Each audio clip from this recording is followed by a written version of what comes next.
It's not as I imagined it would be, thinking of it in Boston. The frontier is the only land available to people. Out here, they're beholden to none.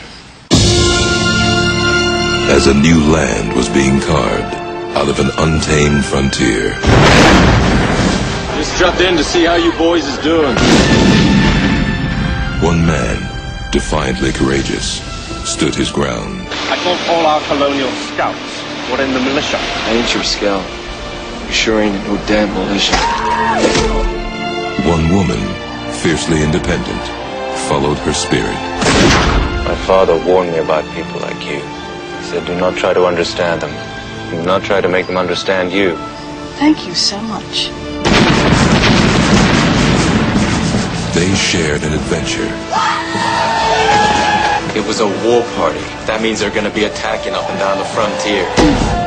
That took them from the edge of the wilderness. He saved us. We're alive only because of him. Are those the actions of a criminal? And into each other's hearts. Why didn't you leave when you had the chance? Because what I'm interested in is right here. You've done everything you could do. Save yourself. Stay alive, no matter what occurs. I will find you. No matter how long it takes, no matter how far, I will find you. Academy Award winner Daniel Day-Lewis, Madeline Stowe. The last of the Mohicans.